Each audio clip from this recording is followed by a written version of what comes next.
My God, I hate drugs. I think mere stock ownership is not prohibited for as long as you declare it in your SALN. And right now, the situation for SOLGEN CALIDA is he acknowledged that he has stock ownership, but he's not exercising any management powers in the company, the shares of which are still owned by his family. Okay. And he has not entered into any contract with his own office, the Office of the Solicitor General. So I think there's a world of a difference between the Wanda Teo transaction and Solicitor Calida. Kayo naman, alam nyo naman kung bakit lumalabas yung mga pula na yan kay SOLGEN CALIDA. Nanalo kasi siya doon sa co-warranto petition niya. Binabawian siya ng mga kalaban niya, no? Regional wage boards are ordered to look into possible minimum wage hike as prices of commodities rise. This is as Militant Bloc at the House of Representatives filed a bill seeking a nationwide minimum wage of 750 pesos. Joyce Ilas has this report. Labor Secretary Silvestre Bello wants regional wage boards to speed up public hearings, which may lead to minimum wage adjustments in the wake of rising commodity prices. A labor official says Bello mentioned a number of regions where wage reviews may be held since their last wage adjustment was more than a year ago. The Secretary po, as he mentioned earlier, has already instructed yun pong ating mga regional boards na ang wage order ay nag-anniversary na ho. 6 regions po yun, and they are now in different stages of consultation. Maria Crisel C of the National Wages Productivity Commission says Bello mentioned the wage boards in Central Luzon, the Visayas, Zamboanga Peninsula, and Davao region, and if these areas had a sustained extraordinary increase in prices of basic goods within the last 6 months to merit a wage increase. President Duterte has also ordered the minimum wage review even without a wage hike petition. Ngayon pa lang po binigay yung order. Kailangan mo kasi yan, normally, there should be a petition. Pero ang ginawa na ng presidente, inutusan na sila, wag na kayo magantay ng petition. No? Pag-aralan na on your own, no? Kung kinakailangan na ngang itaas ang minimum. National minimum wage! Ibalik, ibalik, ipaglaban! At the House of Representatives, the Makabayan Bloc has filed a bill to raise the minimum wage to 750 pesos nationwide. Anakpawi's Representative Ariel Casilo says they filed a bill based on the daily living wage of a Filipino family of 6 worth 1,160 pesos. Casilo says the bill also aims to abolish the regional wage boards. Ito rin ang pinangako ni Pangulong Duterte na tatanggalin ang mga provincial rate at hinahamon namin si Pangulong Duterte na i-materialize yung sinasabi niya sa kampanya na tanggalin ang mga provincial rate, i-certify niya as urgent and priority bill ang 7787 House Bill. The Makabayan Bloc believes that employers will be able to shoulder these additional expenses as labor costs only up to 15% of a business's overall expense. Yung 1.4 trillion na kabuang kita o net profit ng mga employees, which includes SMEs, ay 30% lamang sa kanilang kabuang kita ang mababawasan. Negros Oriental Representative Arnolfo Teves, however, believes the proposal will hurt the economy. Once that happens, we will bring down our economy. Why? Aalis na naman yung mga kumpanya na nandito sa Pilipinas because it will increase their cost of production. So it will lower our overall production, mamamatay lalo yung ekonomiya natin. He instead urges the government to suspend the excise tax on fuel and improve the collection performance of the Customs and Internal Revenue Bureaus. Joyce Ilas, CNN Philippines. President Rodrigo Duterte has certified the proposed Bangsamoro Basic Law as urgent. In a statement, House Majority Floor Leader Rudy Fariñas said Monday the president granted their request during a meeting with leaders of the Congress and the Bangsamoro Transition Committee. Fariñas says this will allow the House of Representatives and the Senate to pass their versions of the BBL on second and third reading before sessions adjourn on Wednesday. Fariñas also said the bicameral conference committee will meet during recess to resolve conflicting provisions in the proposed measure. He added the committee would then submit a report for ratification on July 23rd. This will be signed into law by Duterte in time for his State of the Nation address on the same day. From the top stories here in the country to headlines across the globe, a 5.7 magnitude earthquake hit northeast China early Monday morning around 1:50 a.m. local time. According to CNN affiliate CCTV, some 1,600 homes were damaged. Video shows aerial shots of homes, infrastructure damages, bricks on the ground, and damaged rice fields. More than 100 aftershocks under a magnitude level of 2 were detected. No casualties were immediately reported. Relief supplies are being transported to quake-hit areas.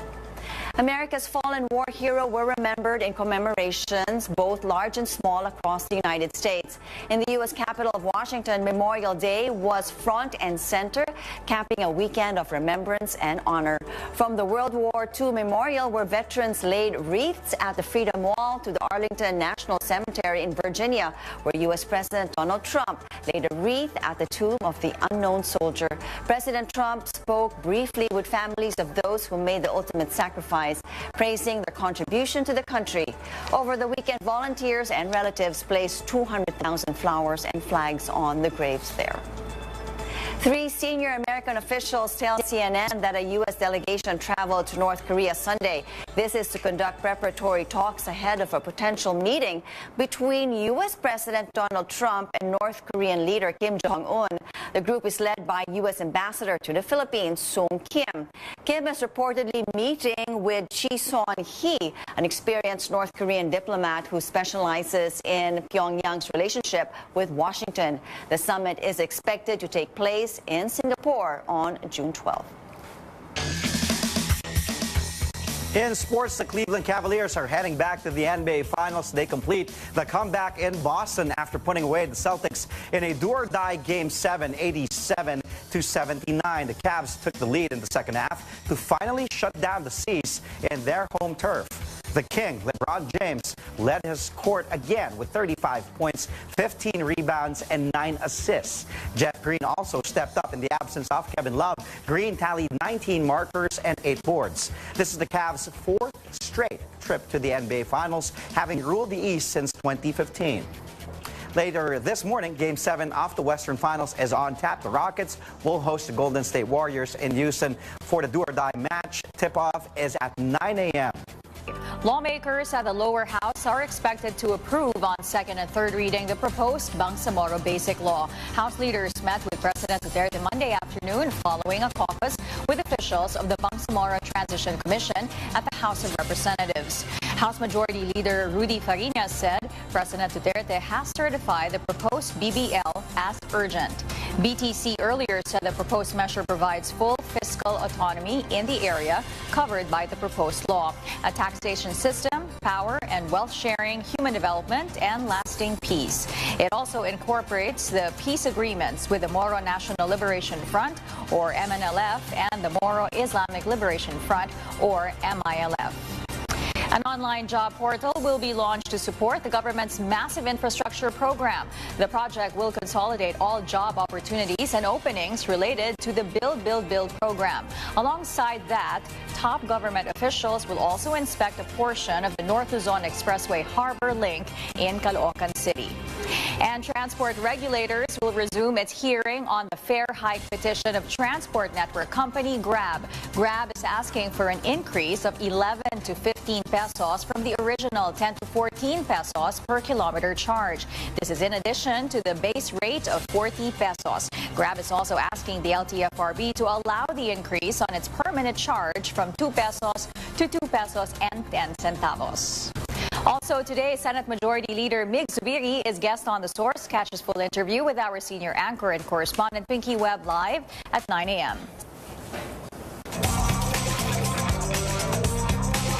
7 minutes before 7 o'clock in the morning. Now let's move on to our traffic report once again. On your screen, Villamor northbound at grade. This is below the Skyway. And if you are traveling back to Metro Manila, well, you're in for a breezy drive. As you can see, virtually no vehicles are passing through all the way to the exits to EDSA, Makati, and Manila. And for our train commuters over at the MRT, as of 6:30 this morning, there are 15 trains running on all stations with 7 minutes waiting time before the next train arrives. Actress Julina Magdangal welcomes a baby girl. Julina and her husband, musician Mark Escueta, are now parents to an adorable little girl. Meet their first daughter, Vinca Anaya. The actress shared a photo of baby Vika on Instagram, where we see her bundled up in a pink bonnet and a floral blanket. The couple already has a 3-year-old son named Pele. In music news, rapper Glock 9 tops nominations for this year's Awit Awards. He leads all artists with 7 nods in total, including Album of the Year, Best Rap or Hip Hop Recording, and Best Collaboration. Soulful singer KZ Tandingan received 5 nods, while Jonah and Moira De La Torre got 4 each. The 3 female artists and Glock 9 are also up for the Song of the Year award. Joining the list are songs from TJ Monterde and Quest featuring Keiko Necesario. Apart from Glock 9, Jonah and KZ are also up for Album of the Year. They are joined by Asia's songbird Regine Velasquez and singer-actor James Reid. Over in Hollywood, no fake love for Korean boy band BTS. They are the first Korean group to top Billboard's album chart. The group's latest album, Love Yourself Here, debuted at #1 at the Billboard 200 albums chart. It is also the first primarily foreign language #1 album in over 12 years. The album launched with 135,000 album sales in the U.S. from May 18th to the 24th. BTS also breaks their own record in the feat. Their 2017 album, Love Yourself, Her, debuted and peaked at #7 at the U.S. charts. And of course, this makes their latest album only the second top 10 for the K-pop genre. One story coming up, the president certifies the Bangsamoro Basic Law as urgent. You know, the president did say, and no, he was actually, he's expected to sign the BBL into law on SONA Day, which is July 23rd. Coming up really soon. Yes, that's so you have that look up. Now, as of yet, Congress still has to resolve contentious provisions under the BBL. We have that full story later on. Okay. And also, we talked about this. Labor chief asked wage boards, of course, to study the minimum pay increase. Will they increase their wage up to $750? When will they increase? So we'll give you more on that.